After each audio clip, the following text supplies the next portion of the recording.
Welcome to Behind the Curtain, Nashville's movers, shakers, and tastemakers. Brought to you by Cord Real Estate, your key to the heart of Nashville. I'm Steve Luther alongside my co-host Van Hoy. Here we peel back the layers of Nashville's vibrant scene, sitting down with the innovators, creators, and leaders who shape our city. From music to business and everything in between, we dive into the journeys that have brought them to where they are today. We're here to uncover the stories behind the success, the passion driving their pursuits, and why they've chosen Nashville as their stage. It's about the people who dream big, push boundaries, and make this city truly unique. So join us as we explore the heart and soul of Nashville through the eyes of those who know it best. Well, welcome to Behind the Curtain. Today we're joined by Michael Conrad, a visionary entrepreneur at the forefront of the home inspection and energy efficiency industry in Nashville. As the CEO of Diligent LLC, Michael has revolutionized the sector by offering a comprehensive range of services from basic real estate inspections to advanced commercial building asset management. His commitment to combining clean technology and trustworthy service has set a new standard in the field. Michael's ventures, including Perimeter Pest and Riverside Environmental, further showcase his dedication to modernizing and simplifying essential services for homeowners and businesses alike. Michael, welcome to the show. Very kind of you. Thank you for having me. Welcome. Well, Michael, you're, we talked about, a little bit about this at lunch when we first met. A lot of people that say they're business owners are really creating a career for themselves, a job for themselves. They're not really creating a business so much. You, I think, very, very similar to us, kind of took a business approach when you started. How has your entrepreneurial mentality influenced horizontal, vertical expansion in your business and just kind of getting you up and running with Diligent?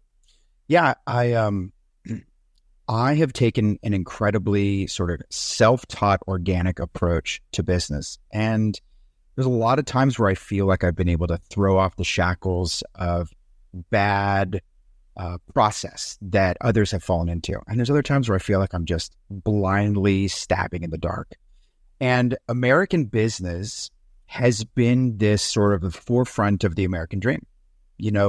Owning your own piece of the world, owning land, that's been part of it, but sort of being in charge of your time, being in charge of yourself and in your own destiny. Sky's the limit, right? And so this sort of interwoven narrative in sort of the grander American bootstrapping sort of paradigm has had people say, there is good and benefit for me and mine in starting a business.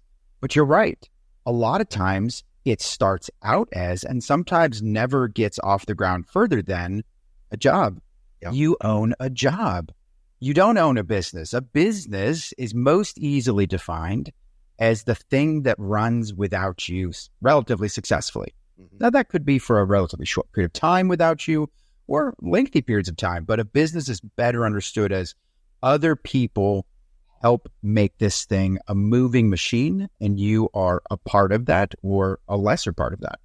And so initially, I started out with the most one-dimensional idea and goal in this, and that was I wanted to build something that I could control to a certain extent, but mostly that it could eventually run without me. So I knew I had the right idea to start with, but let's call it what it is. I was the floor sweeper, I was the CEO, I was the secretary, I was the garbage man, I was everything, as we all are. Of course. And in the service industry, in the trades, this is most easily seen. The guy out there networking and the guy out there selling jobs is also the guy strapping on the proverbial tool belt and performing those jobs.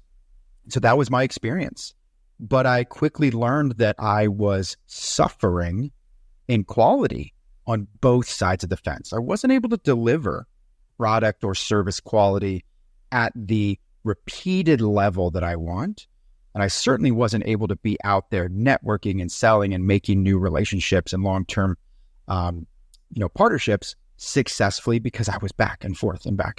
And so trying to navigate the balance immediately, again, no business school here, just was one of those smack in the face of, you have got to replace yourself in this part of the business, which then became, you got to replace yourself in this other part, and then this other part. And that's what a business ultimately becomes, is slowly replacing yourself more and more until one day you're really just more of a guide, a shepherd, a board member, or whatever that ends up becoming. We're talking home inspections, right? Like, among other things. But yeah. Okay. Like, wow, we got deep real fast. And I was like, I thought we were talking about inspected houses and some pest control. Yeah. It's impressive. Well, I mean, think about it. Is any one of the jobs that we do, from radio DJ to real estate to street sweeper, is any of it grander than just what the most basic task is at the beginning? Yeah. And then as you go along, it has the opportunity to grow to something more. Right.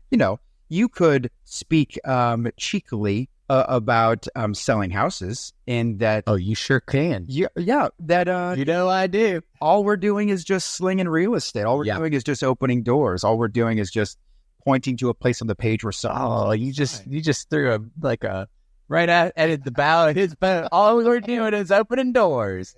Oh, I think we both know that there's quite a bit more to it than that. Oh yeah. And as you look out into, doctors aren't just flesh cutters or knee knockers or heart listeners any more than real estate agents are just page pointers or door openers. And home inspectors aren't just defect finders or picture takerers. We're all so much more than that.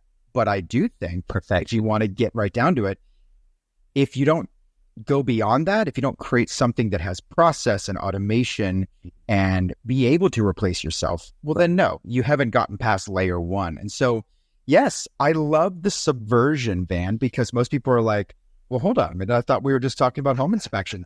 Because in our minds, we say, oh, a plumber is just a person who turns a wrench. Right. A roofer is just a person who nails down a shingle. Exactly. I've been to the moons here.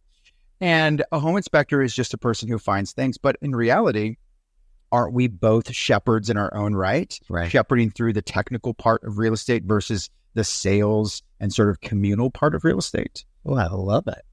You didn't warn me. So home inspections was my way in because at the end of the day, I was a hammer swingerer.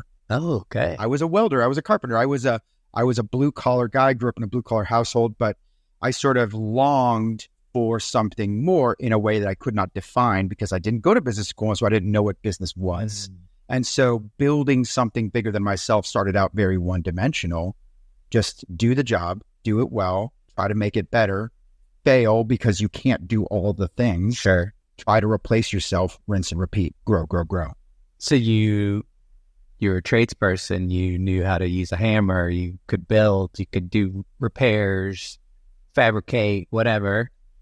You found a way into the industry, and then when did the light bulb go off? It's funny you talk about the way into the industry like it's a club that I knew I was going to try to go to. I didn't even know the club existed. Oh. I didn't even Isn't that the best kind of club there is? Yeah, probably. Yeah. And so it wasn't that I had stumbled into the speakeasy accidentally. It was that I just knew that the part of the world that I existed in that I liked the most was the talking about the built environment. Got it. I like the building part, but I like the talking about the built environment way more. I say I backed into real estate because I realized, oh, this is where people need someone who knows about houses, who likes to talk. That's really what it came to. I love it. I was just a talker. Yeah, with knowledge. But I think it does take a bit of a shift in your mindset and a little bit of an ego check. Because I think a lot of people, when you go into something, you're going into a field where it's like, I'm really good at this. Like I'm going to be the best at this. He's talking about himself. But it's, do you think of yourself as, am I a real estate broker or am I an entrepreneur? And it's hard because when you look at comparing yourself to other businesses, often it's like, well, I see what some of these other agents are doing. Should I be comparing myself to that? But it's really more about, that's not the race I'm running anymore. I got to look at just businesses and how well am I doing in terms of profitability and cost controls and efficiency. And so it's just looking at things differently than, I do this one service or I have this one product. I'm a business person now. I'm not the thing that the business does. Yeah, I think we very easily get confused by the idea that we're all subject to the same factors, and that we all have the chance for the same type of success, which in reality, other people have access to experience, relationships, opportunities that we don't have access to, just because there are different stations of life we all come from. Mm-hmm. And so the visual success that someone else is experiencing, which of course I'm saying visual success because it may not be totally real, maybe an Instagram version, is not fair for me to chase, because I have my own circumstance and my own game. And you're right, it's taken me a long time to try to sort through some of these social difficulties in my mind around, well, what is the success that I'm chasing after? And so I got to use my factors and create the best version of success. Now, I think that the building blocks for success are the same, regardless of our differences of experience and opportunities, because automation, repeatable process, expandable quality, and you talked about vertical integration, remonetizing and re-interacting with the same types of clientele. I think all of those are the blocks, but they're going to look different. And so I see people I get kind of, upset about sometimes. Man, they're really successful, and for some reason I've judged in my mind that they shouldn't be because they haven't worked the same number of units of work that I have. I've put more effort in. Well, I may have had a harder road, which required more effort. They have had an easier road, which required more effort. Right. I may be on a 25-year journey. They may be on a 3-year journey, or vice versa. I may be on a short journey. That's right. On a long journey. And so it's a difficult thing to parse out. No one's wearing stickers on their head that said, I had these things that got me here, or I have future problems that I'm going to have because of what I'm doing now. That's right. And so, yeah, it's really hard. And you're right. We all deal with these misconceptions around what is a real estate agent, what is a financial planner, what is a home inspector, what is a developer, what is a CEO of a medical company. Like, we have these ideas, but they're not always based in reality. And the truth is, now reality is so warped because of the digital footprint. Right. So home inspectors, I sort of classically say, are always subject to a lot of misconceptions or even preconceived notions about who they are and what they do. But the stereotypes are real. The stereotypes come from somewhere. Sure. And so, yeah, I think part of what you're doing on your side of the fence, what I'm doing on my side of the fence, is trying to subvert the norm to create brand awareness, right? Be different is one of the greatest ways to be seen.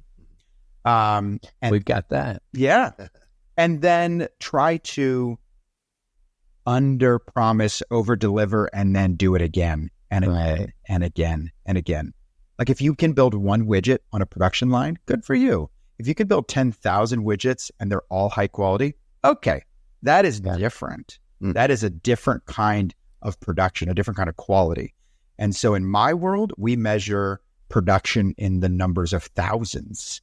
And so we have to not just be good in one and then be like, oh, I made a mistake, I got to be better the next one. No, it's like, you don't have time to barely slow down. So you got to be like, pick it up, figure it out, move quickly, be better, and like produce on a massive scale. Sounds to me like it's a good thing you didn't go to business school.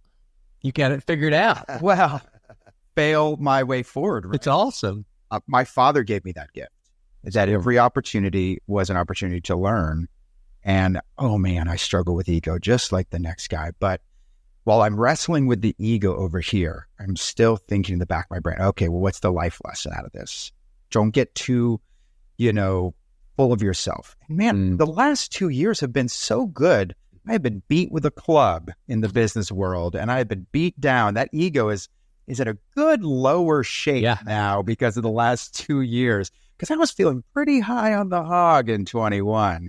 I thought I could do no. Oh, yeah. Yeah, but I feel differently about that now.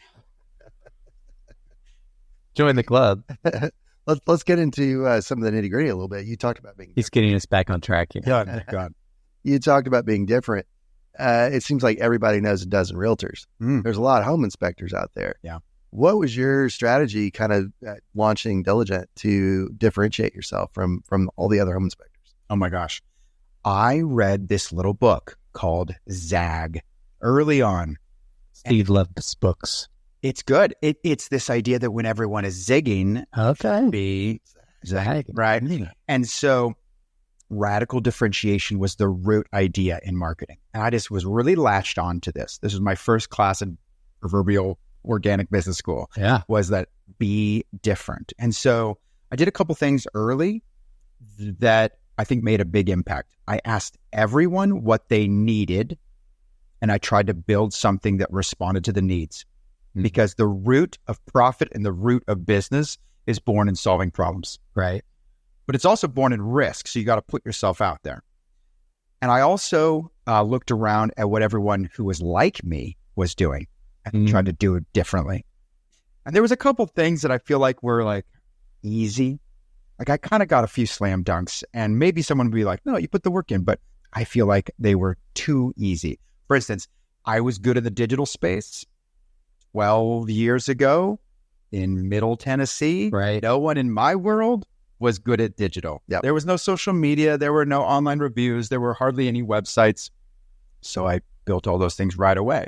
And so it was easy to show out digitally early on. And then every time I was with people, I'd be like, look at these. Right. Look at this.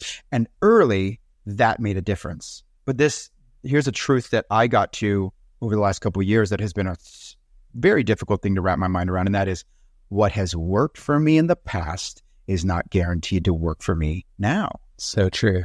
And so I rested on this idea that I could outwork people because of an internal physical battery. I had the ability to work harder than everybody else, but I also could move faster digitally. But now there's a lot more people that are younger than me, right, who can work pretty hard or maybe don't have as many kids or as responsibilities. And so they can put in more hours. So that's not a thing anymore. And quite honestly, I'm getting to that age in the 40s where it's like, okay, I think I still understand digital things pretty well, but I'm starting to slip. I love it. Oh, it's tough. I love it. And so it's difficult to face that the things that you used as your sort of like, well, I can just hit the NOS on the car, the accelerator. I can just hit this acceleration. Yeah, they're not working quite as much anymore. And so you got to continue to differentiate by doing the same things I did 12 years ago. That part's true. Ask everyone what they need, look around and see what everybody else is doing and do it differently. But that's where you get the younger people involved and some crazy ideas and exciting things happen. Yeah, no ideas are off the table. I love it. Yes. And specifically, no one was doing a completely rolled up one-stop shop idea 12 years ago. No one said that the due diligence in real estate, that is the discovery of information about whatever asset you're about to buy, that it was any wider than the singular inspection. You remember, you were in the business. Of course. Home inspections was a singular concept, and it was thought about so by all the three major parties: home inspectors, real estate agents, and home buyers. All thought about a home inspection as a singular concept. And so I can't even come up with the credit for this. I got this idea from a real estate agent early on who told me she sold Donna Summer's home. I was buying Donna Summer. And she had to have 17 professionals come out to take a look at that. And I was like, boom, there it is. Why not be the guy who can do all 17 things?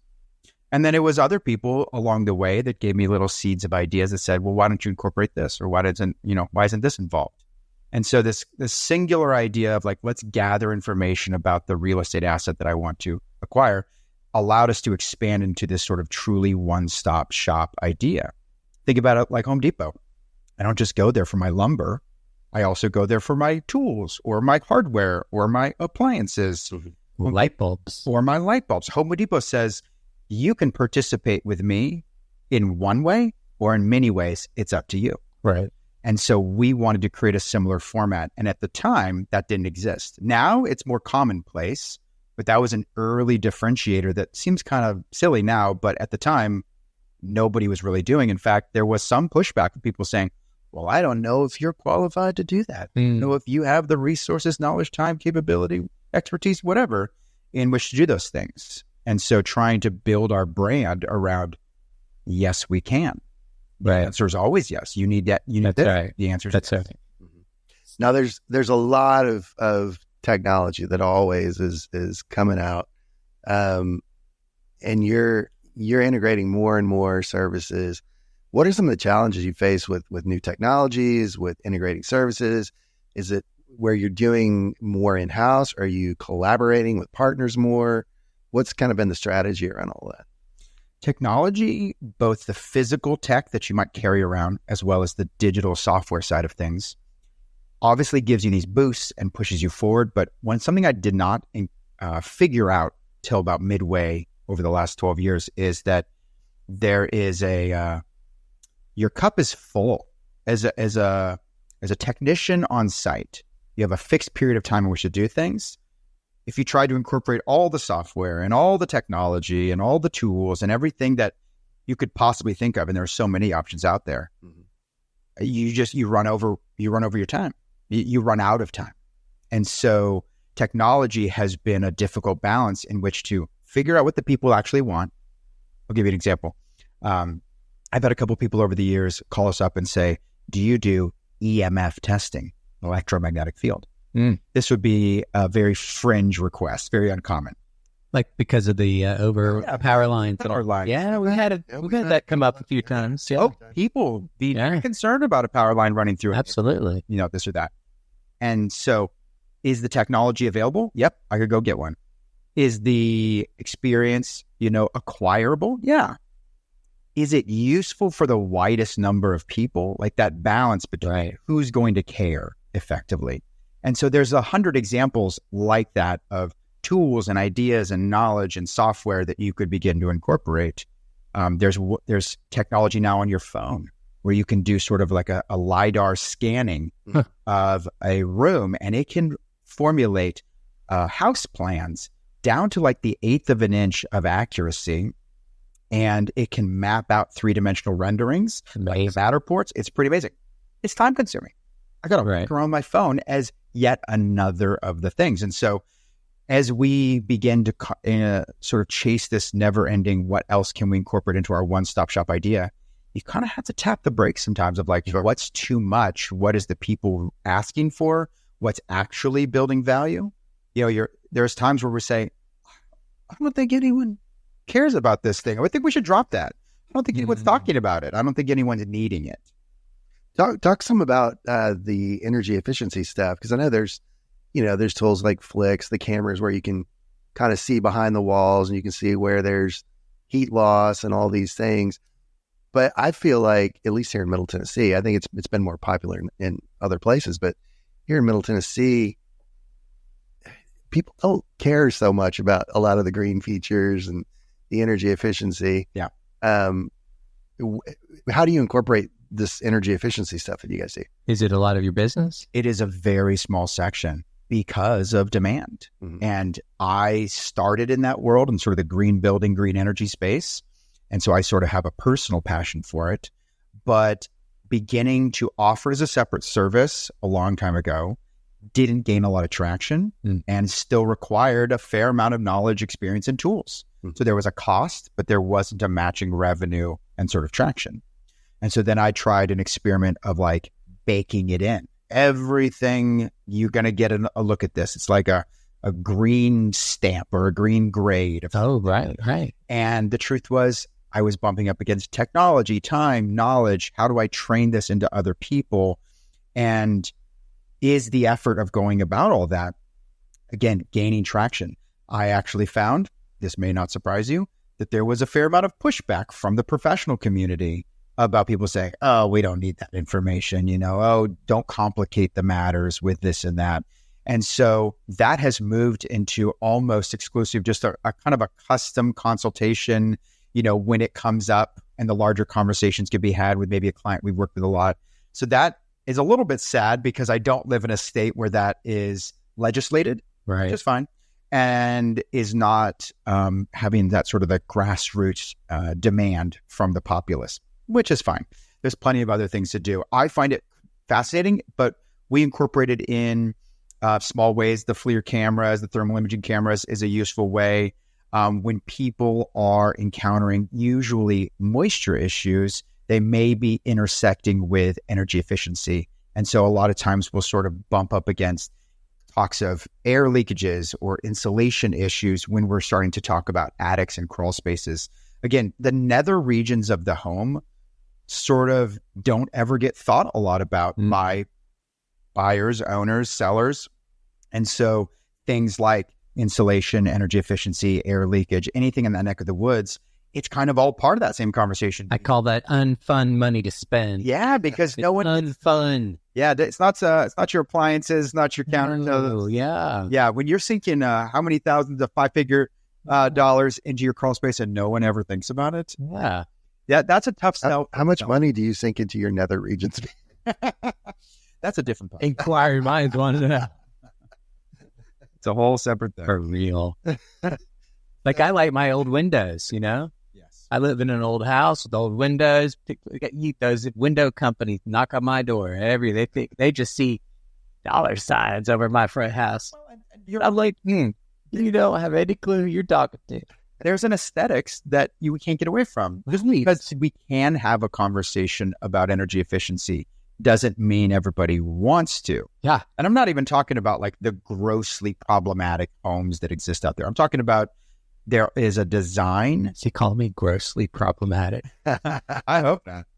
But there's a design quality that I think we can't get away from. Yeah. And sort of the vernacular of the housing infrastructure in this part of the country versus another part of the country that's unique. And if we just go towards, I mean, like the truth is the most energy efficient house is a giant concrete box, but I don't think we want to live in a giant concrete box. No. And so we have to balance this idea of form and function. And I get a chance in a lovely way, more than most, to talk about silly things like the intersection between form and function because I'm married to an architect. And cool.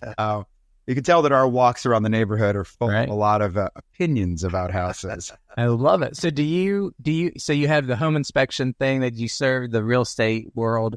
Do you do energy efficiency reports for houses?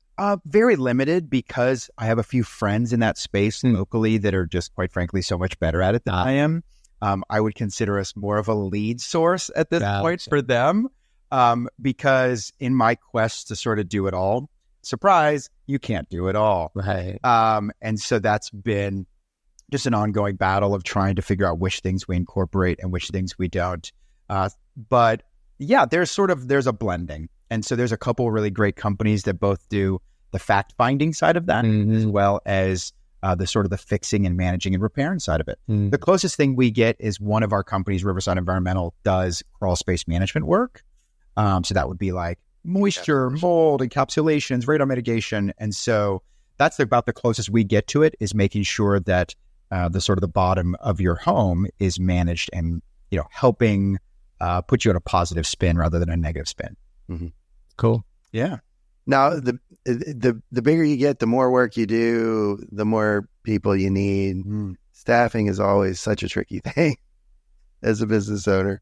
What are some of the things you do to ensure that your businesses stay kind of at the leading edge in terms of quality and tech, and how do you keep that level?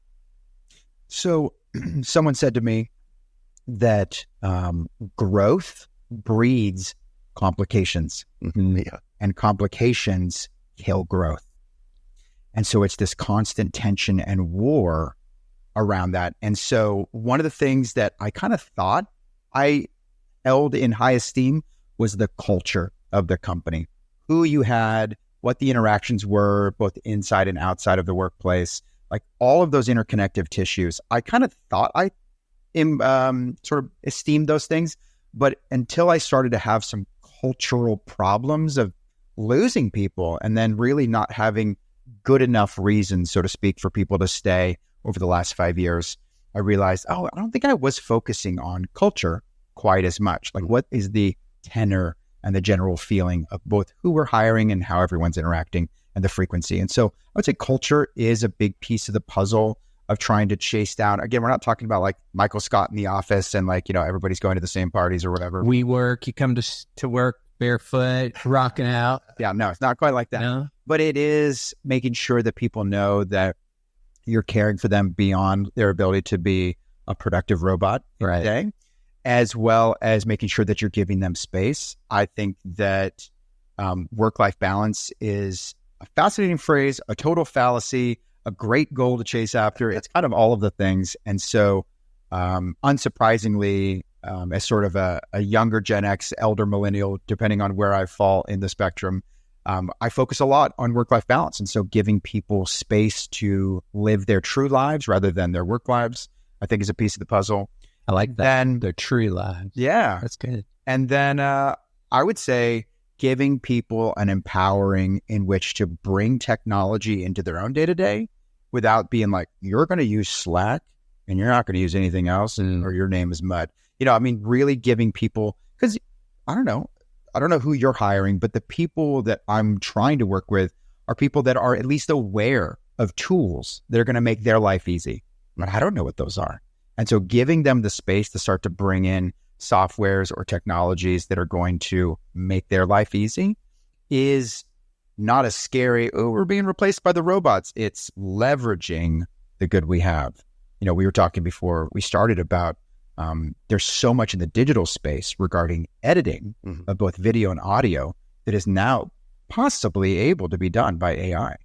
And so does that put my multimedia guy out of commission? No, it turns him into like a 3x strong employee because he's leveraging technology. Right. Where do you see the inspection industry going? Real estate's in a little bit of flux right now with what's going on, but where do you see the inspection industry going in the next 5 to 10 years? What are you doing to position Diligent to meet those changes? And what are some of your long-term goals for Diligent? Yeah, I would say that the fate of the real estate industry and the fate of the inspection industry are tied to some extent. We're oftentimes very pulled in both directions. So the general service industry might include electricians and plumbers and HVAC techs, where that's kind of on one side. And then you have real estate and kind of the goings on of a transaction. You have their professionals, agents, title, mortgage. So what is happening in these two big camps is directly happening to us because we touch both of those worlds. Mm-hmm. So number one, the real estate industry and really many of things that touch real estate are very fragmented. If you think about the number of real estate professionals, whether it's wholesale, commercial, buyers agents, sellers agents, everything in between, land folks, it's very fragmented. And so the way of American business has always been defragmentation and aggregation. So we're going to start to see a coalescing of smaller groups into medium and larger size groups. I also think that real estate is ripe for technology disruption, as evidenced by some of the early forebears like Redfin and, of course, the big ever-present Zillow. Mm-hmm. And so we also are going through defragmentation. Now, there's roll-ups of companies, acquisitions, and bigger companies sort of swallowing littler ones happening even here in old Nashville Metro in the home inspection space. It's definitely happening in the pest control world. It's happening in the sort of the general services world. You don't have to go very far in the Nashville Metro to see a little Sprinter or a transit truck that says so-and-so plumbing, so-and-so electric, so-and-so HVAC, a Neighborly company. Neighborly is a private equity company that's rolling up service companies. Gotcha. And so the larger roll up and defragmentation of our space is happening. And I think that it's not necessarily a bad thing because it's forcing a certain streamlining. So there will probably be a division between your sort of, I think the classic example would be like a custom artisan versus a production. So you have like people who build custom artisan furniture, and then you have production built furniture. So that world is already separated into two buckets. And so much of our service world will likely separate into a sort of a better, clearer two bucket strategy. Right. I wouldn't be surprised if not as a linear result of the NAR sort of lawsuit that buyers agents will have. That's National Association of Realtors. That's for those of us who aren't. Not directly because of that, but because it's been in a careful balance for a long time. And this is sort of ripping the Band-Aid off, or straw broke the camel's back, or whatever you want to say. there will likely be a reduction in the buy side focus, and that will probably go towards technology and will go actually to the way it was back in the 1800s and the early 1900s, back to single side and or dual agency representation. And then I wouldn't be surprised if other participants, both in the service space, mortgage, title, in that space, begin to play more of an escrow-based role like you might see in California or some of the other states that have more of an escrow focus. And so what we're doing right now is kind of like a supercharged version of what we've been doing forever. And that is we're looking around at like what other things that we can be involved in. And we're staging ourselves to become more widely integrated into both the service space and the real estate space. And then we're still asking the questions, what do people need? Right. And what is everybody else doing? But yeah, I wouldn't be surprised if as real estate related duties, you might say opening up a door or advising at one portion of a transaction, section, if those duties begin to fall more on title, mortgage, even inspection, and so we're just putting ourselves in the path of change and saying we're ready and we're going to spool up into whatever we need to when the need arises. Wow. Do you think there is going to be a bigger move to getting inspections done by the sellers, pre-list? When we've done it, depending on the market, it's been a great tool for us to do like a certified pre-owned. Oh yeah. It seems like that is almost a better way of doing things because you kind of know going in what your issues are and you can get those addressed on the front end.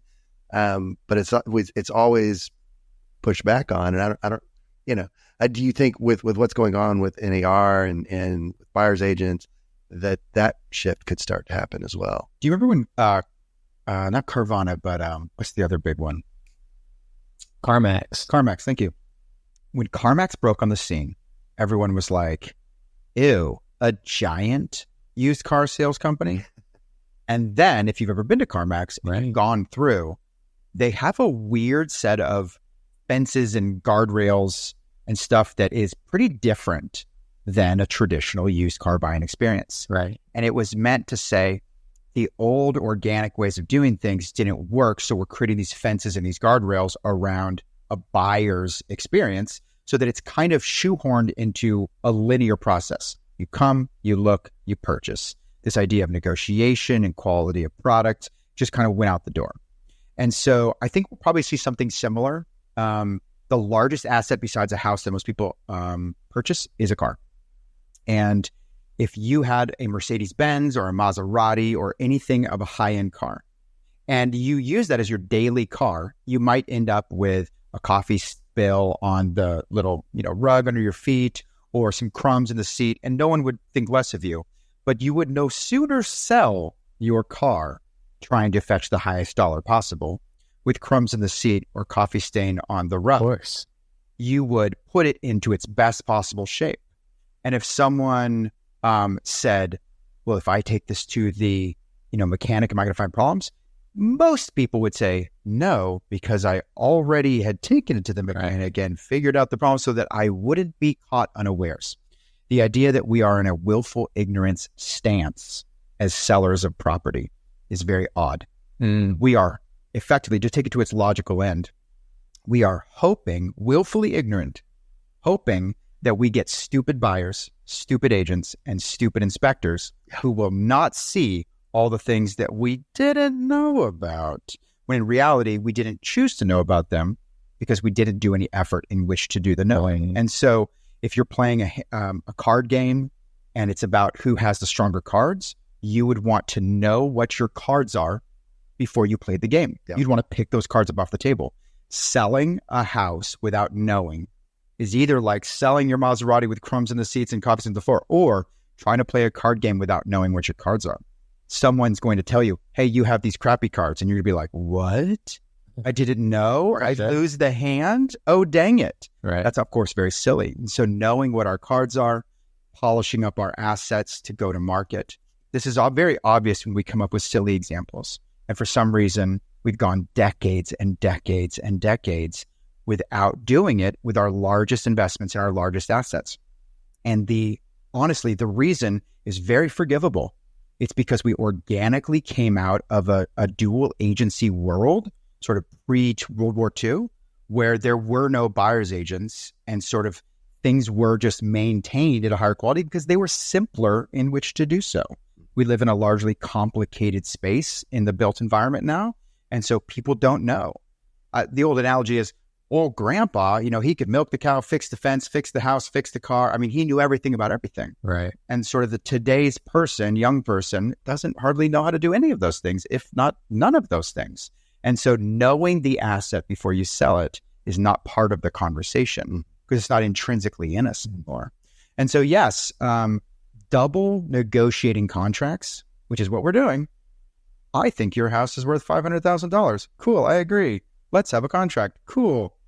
Oh, I did an inspection. Turns out your house has $50,000 of work, which means you don't have a $500,000 house. You have a $450,000 house. What are you talking about? I'm angry. So am I. You're renegotiating the second time. We need to move away from double negotiations and into as-is products, like with every other asset we try to buy and sell, and full transparent disclosures. And the fear of disclosure that has crept its way over the last 15 years into the conversation in real estate professionals is hilariously absurd. I mean, like, if we talk about it with any analogies, we all laugh at it. But if we talk about it with its true reality, we're all like, oh, well, this is serious. We shouldn't do that. Don't send me the report. I don't want to know about the house. It's like, what? Right. If we don't want to know about the house, we'll just have like ChatGPT sell the house. I mean, I don't know. ChatGPT doesn't know. And so if we're going to provide value through this coming change in the market, we have to start to look at, well, I need to truly represent and advocate, not just for the buyer, but for the house.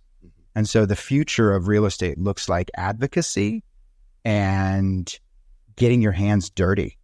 And this has become more of an Instagram industry than it's become a hands dirty industry.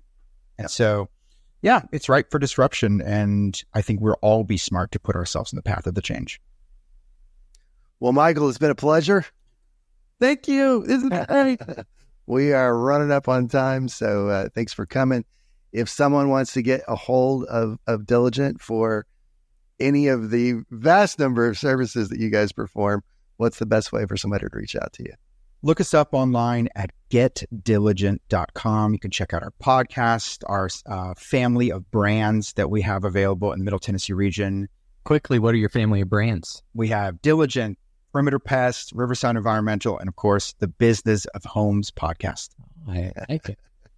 Well, it was a pleasure. Thanks for coming, and we will see you guys next time. Thanks, guys. Well, that's a wrap on today's episode of Behind the Curtain, Nashville's movers, shakers, And taste makers. We hope you've been inspired by the stories of passion, perseverance, and innovation right here in Nashville. A big thank you to our guests for sharing their journeys and to you, our listeners, for joining us. And of course, our gratitude to Cord Real Estate for making this conversation possible. Don't forget to follow or subscribe to our podcast on your favorite platform. Thank us. Yes, you did. Oh, I guess I did. Well, thank us. Okay. Like I was saying. Oh, yeah. Don't forget to follow or subscribe on your favorite platform to catch every episode and hit that notification bell. We've got plenty more fascinating guests lined up, ready to share their insights and inspirations. And we love hearing from you. So reach out to us with your thoughts, questions, or suggestions for who you'd like to hear from next. Until next time, keep chasing your dreams and making your mark in Nashville. Oh, my goodness. Remember, Am I talking to Casey it's Kasem? the people behind the scenes that make the city shine. I love it. Take care. See you behind the curtain.